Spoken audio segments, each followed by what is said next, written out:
Pour être heureux, suffit-il de ne manquer de rien? Thèse.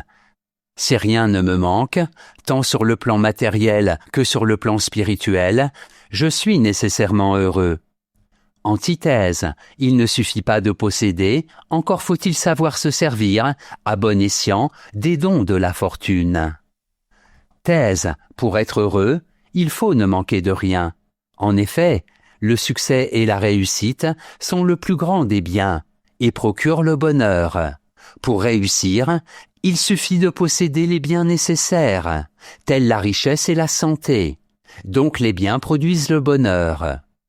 Premier argument, les biens matériels sont une condition du bonheur.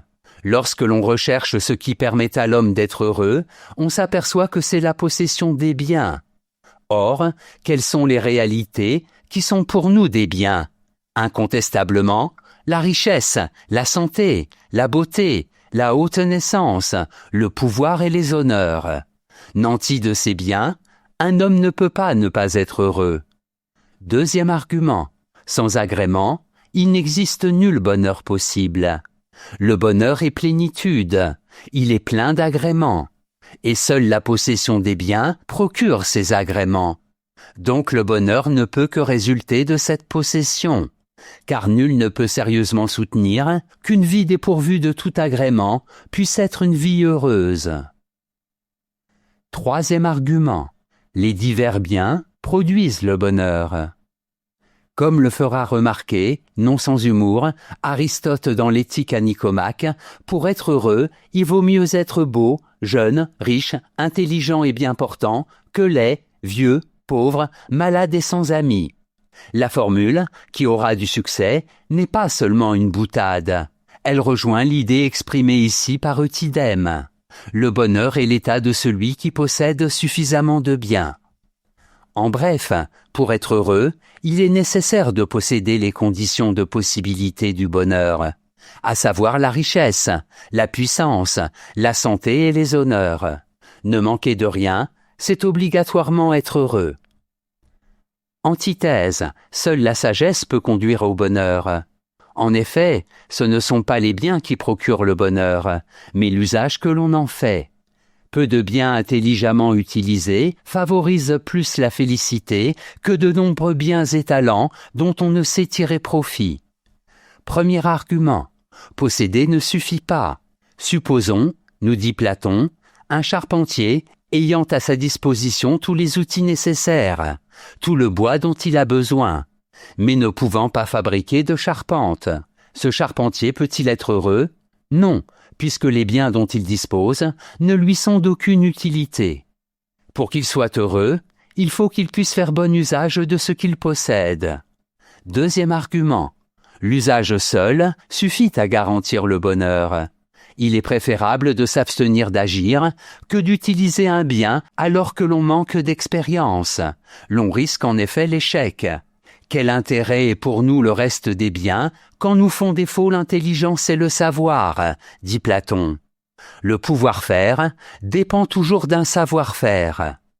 Troisième argument, c'est l'utilisation intelligente des biens qui est dispensatrice du bonheur. Les biens que nous possédons, même s'ils sont nombreux, ne nous rendent heureux que si nous en usons et surtout si nous en usons de façon droite. C'est donc la réflexion et la sagesse qui sont nécessaires aux autres biens. Car, sans elles, ces derniers n'ont aucune valeur. Ils peuvent même être à l'origine de nombreux maux s'ils sont mal utilisés. En bref, c'est la réflexion et la sagesse qui donnent valeur aux autres biens. Leur possession ne peut pas nous conduire au bonheur si l'on ne dispose pas du savoir nous permettant d'en faire bon usage. Synthèse. Puisque le bonheur relève de l'usage correct des choses et que c'est le savoir qui fournit la connaissance de cet usage correct, il faut en conclure que la sagesse est un bien immensément supérieur à tous les autres biens.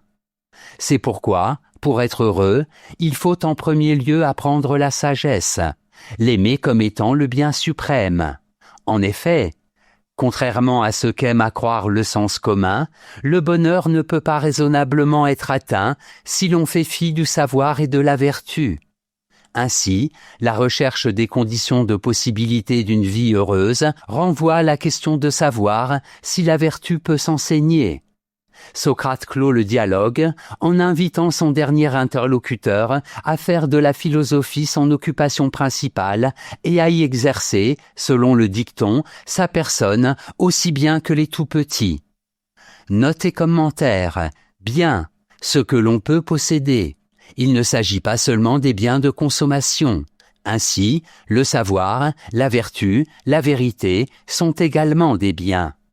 Sagesse. Pour les Grecs, la sagesse est à la fois connaissance et vertu.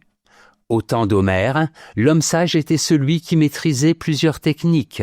Voilà qui explique pourquoi l'ami de la sagesse, c'est-à-dire le philosophe, n'est pas seulement un sage au sens actuel du mot. Citation. Il n'y a rien qui soit ni un bien ni un mal, tandis qu'il existe deux choses dont l'une est un bien, le savoir, et l'autre un mal, la sotte ignorance. Platon, Eutydème.